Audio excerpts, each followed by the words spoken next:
We arrived in Brisbane on the 15th of September, in time to attend Emily's Australian citizenship ceremony the next day. It wasn't planned that way, but that's the way it turned out. Anyway, she's now a dual national.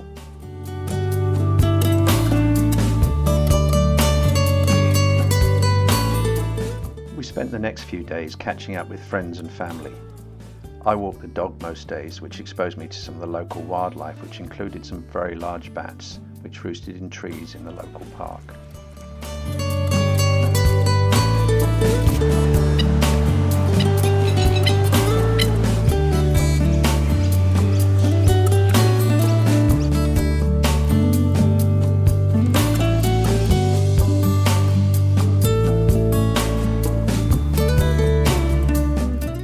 We also took a stroll through the South Bank Parklands, a beach and leisure environment just across the river from the central business district, and attended a choral concert at St Margaret's where Emily teaches.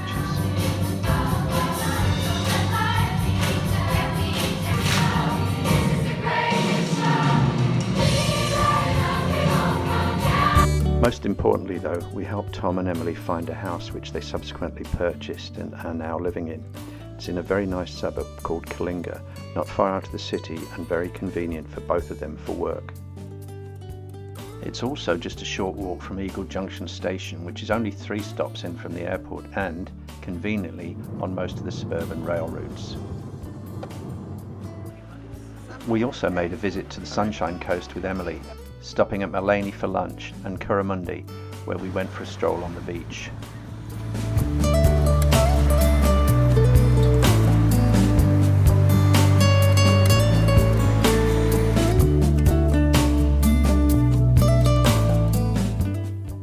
So, after a very pleasant few days in Brisbane, it was off to Sydney to join the Majestic Princess for her and our maiden trip to New Zealand.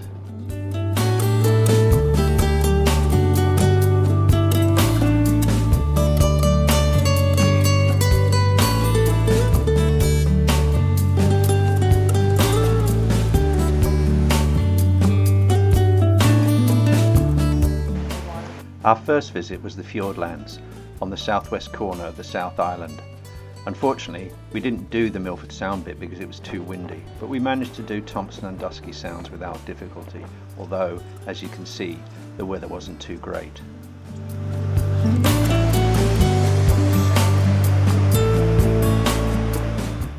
Overnight, we rounded the south end of New Zealand and docked the following morning at Port Chalmers for our visit to Dunedin.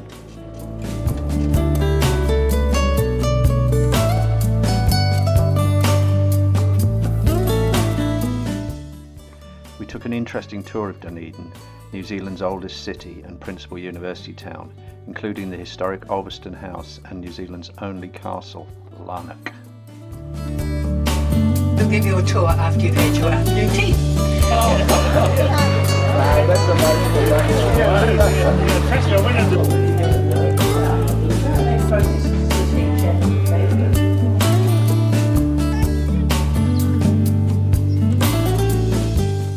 Day 6 dawned with us at anchor in Akaroa Harbour, a deep inlet on the Banks Peninsula which is itself an extinct volcano.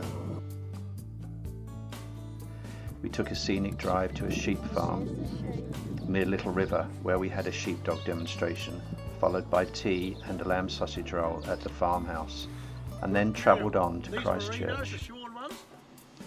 It was a very scenic drive.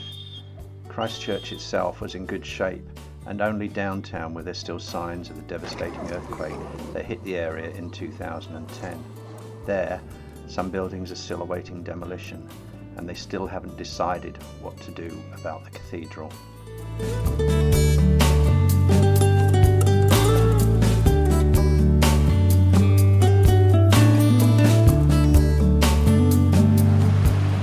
Day 7 dawned with us moored up in Wellington, New Zealand's capital city, located on the southeastern tip of the North Island.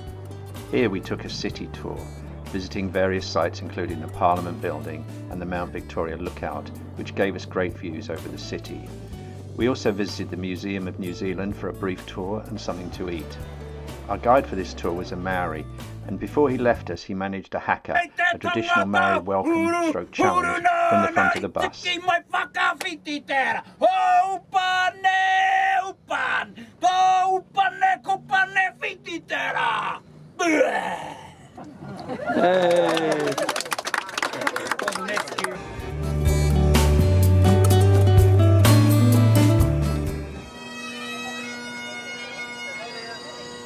Day 8 was spent at sea as we cruised up from Wellington to Tauranga. After 3 consecutive days of visits, it was nice to have a day off at sea. So Day 9 dawned with us moored up in Tauranga, one of New Zealand's principal seaports and holiday resorts. It is also close to Rotorua, which is where the Earth's crust is at its thinnest, and hence there is a lot of geothermal activity, geysers, hot pools, etc. Our principal destination on this trip was, however, the Tamaki Maori village, where we were to be immersed in Maori history and culture. It was another interesting day. The art of the poi. The modern day poi is a sponge ball wrapped in plastic attached to a piece of rope. First and foremost, the reason we carved into our houses in the days of old is because we were an oral culture. We do not have a written form of text or a written language. So the only way to uphold legacies, traditions, myths and legends were done by carving them into the houses or into our skin. Once you've got that honey pit, place a big stack of firewood on top. But on top of the firewood, you throw up their volcanic or geothermal rocks and light the stack of firewood. Heating up those rocks till they're white hot. Let the rocks fall in the pit. Just remove any of the ash that may have fallen in. 4 hours. Hopefully by the time you uplift your honey meal, she'll look a little something like this. Hopefully. So it's a great way for catering for large occasions. Your food that's steamed in our honey pit is cooked in its own juices, oils and its own fat.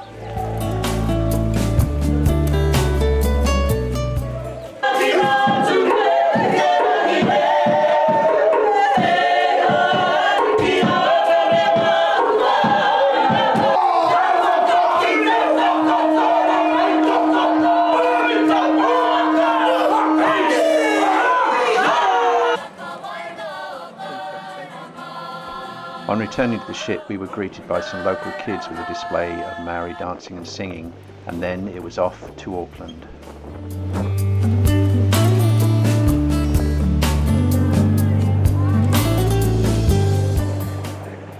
It was day 10 and we were moored up in downtown Auckland, New Zealand's largest city and home to about a quarter of the population.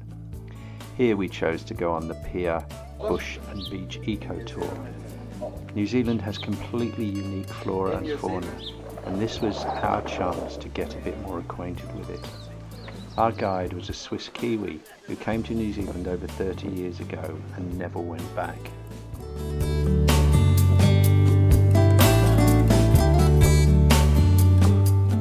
The pea coca, the English name here in New Zealand is cabbage tree. And what we don't know is the Australians have it as a protected species. So quite often what they do is they just double name it.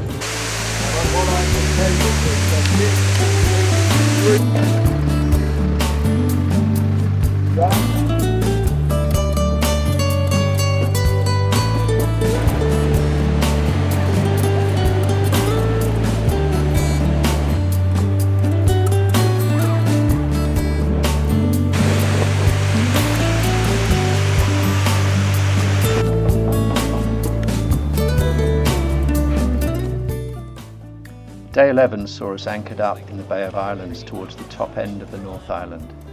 This was our last stop in New Zealand, and as at Akaroa we were tended on and off the boat. Not the easiest of operations, but well handled by our crew. Here we were to visit the Kerikeri Mission Station and Trading Post, one of New Zealand's oldest stone-built buildings, and the Waitangi Treaty Grounds where, in 1840, the Maoris and the British signed the Treaty of Waitangi, the origin of modern New Zealand. The Bay of Islands is also thought to be the landing site of the original Maori settlers who arrived on these shores over 1,000 years ago.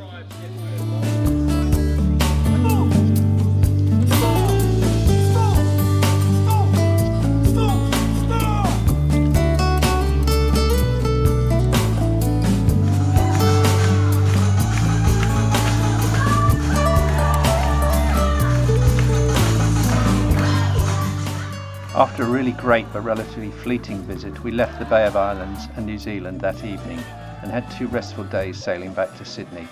The Majestic Princess is a very new addition to the Princess fleet, and the cruise met all our expectations, well in keeping with our earlier experience of Princess cruises.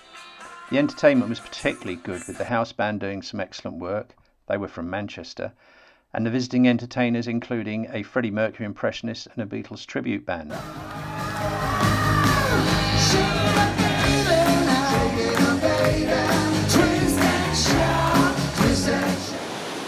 And getting back to Brisbane, we spent a few days catching up with everybody again before returning to the UK. It was another great trip to the Antipodes. Next one, June 2020, for Ben and Sam's wedding.